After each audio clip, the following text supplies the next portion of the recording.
हाँ जी बच्चे, तो ये क्वेश्चन देखो, सर्कल का एक इम्पॉर्टेंट क्वेश्चन है। क्वेश्चन नंबर 8 है। आप अपनी एनसीईआरटी की बुक में देख लेना। सबसे पहले तो इस क्वेश्चन को एक बार अंडरस्टैंड कर लेंगे हम। कह रहा है कि a quadrilateral ABCD is drawn to circumscribe. अब सबसे पहले एक चीज देखो, कह रहा है सर्कमस्क्राइब। सर्कमस्क्राइब मतलब बाहर मतलब कोई चीज ड्रॉ करना। और क्या ड्रॉ करोगे? अ क्वाड्रिलेटरल, एक क्वाड्रिलेटरल सर्कमस्क्राइब कर रहा है एक सर्कल को। मतलब सर्कल अंदर रहेगा और क्वाड्रिलेटरल बाहर रहेगा, जिसे कहेंगे circumscribe. Quadrilateral in this case quadrilateral circumscribing a circle. लेकिन अगर ऐसा होता, एक सर्कल होता और ऐसा लिखा होता, तो क्या बोलते? A circle circumscribing a quadrilateral. तो ये ध्यान रख लेना, इसमें क्वाड्रिलेटरल सर्कमस्क्राइबिंग अ सर्कल और यहाँ पे सर्कल सर्कमस्क्राइबिंग अ क्वाड्रिलेटरल। तो स्टेटमेंट का मीनिंग कभी कभी इंस्क्राइब होगा, तो ये भी बोल सकते हो a circle is inscribed in a, वो क्या कहते हैं इसे, क्वाड्रिलेटरल। यहाँ पे a quadrilateral is inscribed in a circle. तो देख लेना, इंस्क्राइब्ड और सर्कमस्क्राइब का मीनिंग समझा दिया है मैंने। अब चलिए, इस क्वेश्चन को करने से पहले कुछ आप एक बार रिकॉल कर लो कि थोड़ा सा हमने क्या क्या हमें पता है, क्योंकि वो यहाँ यूज करने वाला हूं मैं। जैसे देखो, आपने पढ़ रखा है कि किसी एक्सटर्नल पॉइंट से जो टेंजेंट ड्रॉ करे जा सकते हैं वो सिर्फ दो करे जा सकते हैं और दोनों इक्वल होते हैं। तो हमें ये वाला याद रखना है, ए बी, और मान लो ये सी हो गया, तो A B is equal to A C होगा, क्योंकि tangent drawn from an external point. ये आपको पता रहना चाहिए, इसी की ज्यादा जरूरत है यहाँ पे। चलिए हम स्टार्ट कर लेते हैं। देखो यहाँ पे अभी जैसे बताया मैंने कि ये एक एक्सटर्नल पॉइंट है और ये इक्वल है।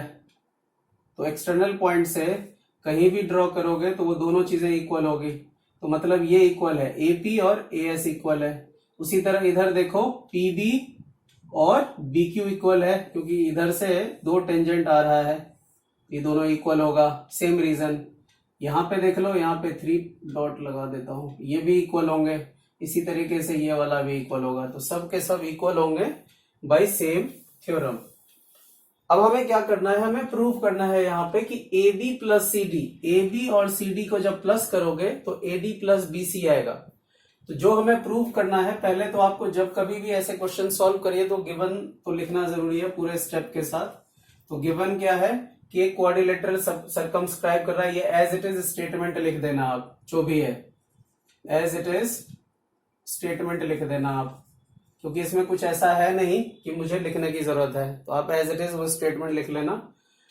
या बोलो तो मैं लिख देता हूं, लिख ही देता हूं। चलो, तो यहाँ क्या है? गिवन है कि एक क्वाड्रिलेटरल है, एक क्वाड्रिलेटरल है और एबीसीडी, बस ये गिवन है, और एक सर्कल को सर्कमस्क्राइब कर रहा है, तो ये लिख लेना आप। एंड इट्स सर्कमस्क्राइबिंग लिख दिया मैंने, अब डिटेल लिख लेना, सर्कमस्क्राइबिंग अ सर्कल। तो ये स्टेटमेंट लिख लेना आप, क्योंकि और इन्फॉर्मेशन नहीं है। नॉर्मली हम ऐसे स्टेटमेंट गिवन में लिखते नहीं है, जब कुछ नहीं गिवन हो काम का तभी ऐसे स्टेटमेंट हम यूज करते हैं। अब आ जाइए आप टू प्रूव। तो प्रूव करना है तो टू प्रूव लिखेंगे हम। क्या प्रूव करना है? A B plus C D, A B plus C D ये इक्वल होगा आपका A D plus B C के। अब यहां से प्रूफ स्टार्ट करेंगे हम।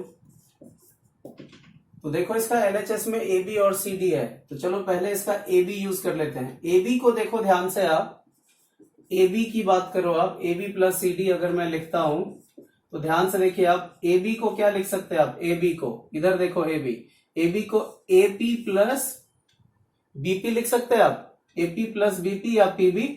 लेकिन अभी बीपी लिखना काम आएगा, उसका ऑर्डर ऐसे ही रखना जो मैं कह रहा हूं। तो देखो, ए बी को हम क्या लिख सकते हैं? AP plus BP. अब ये सी डी को उसी तरह क्या लिख सकते हैं? सी डी को तो D R plus C R. आप बोलोगे आरसी क्यों नहीं? तो एक ऑर्डर लिखना है, इसीलिए मैं आपको सी आर लिख रहा हूं, इससे कंफ्यूज मत होना, और लिख भी दोगे तो कोई दिक्कत नहीं है। तो डी आर इसे हम लिख सकते हैं, ये हो गया आपका D R plus C R, ये लिख सकते हैं। अब यहां ध्यान से देखो आप, एपी प्लस पीबी, अब एपी को क्या लिख सकते हैं, अब आप समझ गए ये कि हम ऐसा लिख सकते हैं इसे, क्योंकि ये कुछ नहीं है, एपी को हम क्या कहते हैं, एबी को एपी प्लस पीबी लिख सकते हैं। तो बस इतना लिखा है, तो यही चीज मैं यहां दिखाता हूं आपको एलएचएस से, ध्यान से देखना आप। अब आप क्या करिए, यहां पे क्या मैं ऐसा लिख सकता हूं, ध्यान से देखना, वो क्यों लिखा है उसका रीजन, क्योंकि हमें एपी देखना है। तो एपी को हम क्या लिख सकते हैं, एपी, देखो ध्यान से, अब ये ऑर्डर आप समझ गए। अब यहां से सॉल्यूशन स्टार्ट करिए। क्या मैं AP is equal to AS लिख सकता हूं, AP is equal to AS, देखो AP is equal to AS, AP is equal to AS, reason क्या लिखेंगे, tangents drawn from an external point, external point are equal, वो जो है equal होते हैं टेंजेंट जब आप ड्रॉ करते हो। तो AP is equal to AS हो गया। अब AP हो गया तो अब आप AS की तरफ नहीं आओगे, AP आ गया ना, अब आगे PV वाला लो, PV साइड, इस साइड को यूज कर लिया, अब इधर वाला साइड लो, कंप्लीट AB करना है हमें। अगर आप AP इधर ले लिया, बाद में फिर DR पे पहुंच गए, DR is equal to DS, तो खराब हो जाएगा आपका ऑर्डर, क्योंकि यहाँ AB कह रहा है और CD कह रहा है। तो पहले AB को कंप्लीट करो, AB का AP हमने ले लिया ना, AP, तो AB का अब PB कंप्लीट करो, नहीं तो फिर आपका ये गलत हो जाएगा, सॉल्यूशन आएगा नहीं। तो क्या हो जाएगा, ये रीजन बताऊंगा अभी क्यों नहीं होगा आपका, ये गलत क्यों होगा। अब देखो, अब अगला है हमारा AB का AP यूज हो गया, अब BP करेंगे, तो BP क्या होगा, BP is equal to BQ होगा। तो यहां लिख लेंगे हम BP is equal to BQ, और इसका भी सेम रीजन लिखोगे आप। अब दूसरा, तीसरा क्या होगा, देखो AB का हमने AP प्लस BP, ये दोनों यूज कर लिया, AP BP यूज कर लिया। अब हमारा क्या है, CD, तो CD को क्या लिखना था, DR प्लस CR, तो अब DR को यूज करो, DR, तो DR क्या लिखेंगे, DR इज इक्वल टू, देखो DR जो है ये वाली साइड, ये जो टिक लगा हुआ है, तो DR is equal to DS, तो DR is equal to DS। देखो अगर आप सॉल्व कर लेते हो ना, तो आपको ये साइड चेंज करने से कोई फर्क नहीं आएगा, लेकिन आप फर्स्ट टाइम जब इसे करोगे तो आप दिक्कत में आ जाओगे। इसीलिए मैं ये टेक्निक जो बता रहा हूं याद रखना, साइड वाला, पहले साइड के पार्ट को इक्वल करना है।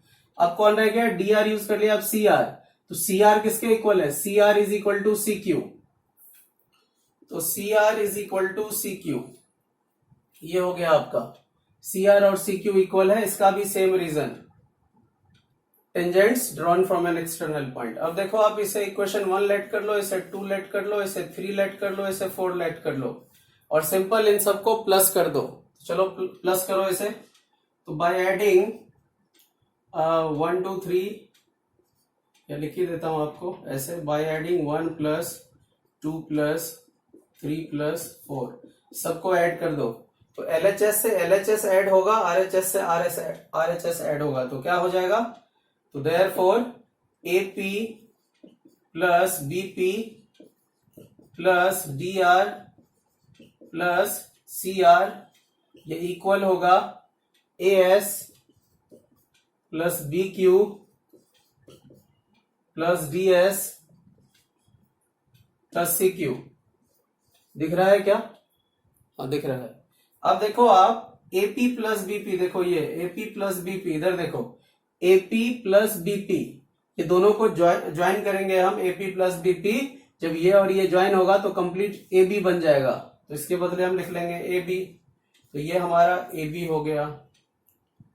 उसी तरीके से देखो इसको ऐसे लाइन दे दिया मैंने, इन दोनों को देखो आप, ये अपॉन लगेगा, थोड़ा ऐसे कर देता हूं, यही वाला, इन दोनों को देखो आप, DR plus CR, DR plus CR ये वाला, तो कंप्लीट DC हो जाएगा, इन दोनों को प्लस करेंगे तो DC हो जाएगा, ये DC हो जाएगा, इक्वल टू, अब ये AS प्लस BQ, देखो इन दोनों को AS प्लस BQ, तो AS देखो AS ये है, लेकिन BQ इधर आ गया, AS प्लस BQ, क्योंकि ये दो अलग अलग साइड हो गया, तो हम इन दोनों को नहीं लेके AS, देखो ध्यान से इसको, और DS देखो इधर, एएस और डीएस, तो डीएस इन दोनों को हम क्या करेंगे, साथ कर देंगे इन दोनों को।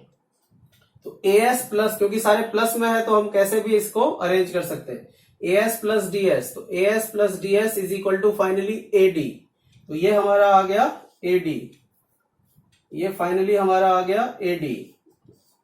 और देखो इसको, ये वाली ये वाली ये वाली ये वाली ये दोनों को देखो आप, B Q plus C Q, B Q plus C Q, B Q plus C Q. जब ये दोनों को ऐड करोगे तो ये आ जाएगा कंप्लीट बीसी, तो ये आ जाएगा बीसी। और यही तो हमें प्रूव करना था। देखो A B plus C D या डीसी एक ही बात है, is equal to AD plus BC. ठीक है, A B plus C D, DC C D एक ही बात है ना, सीडी बोलो या डीसी बोलो, एडी हो गया और बीसी हो गया, तो ये प्रूव हो गया। तो इस तरीके से आई होप अंडरस्टैंड कर लिया होगा, बाद में लिख लेना हेंस प्रूव। चलिए इसकी स्क्रीनशॉट लीजिए आप।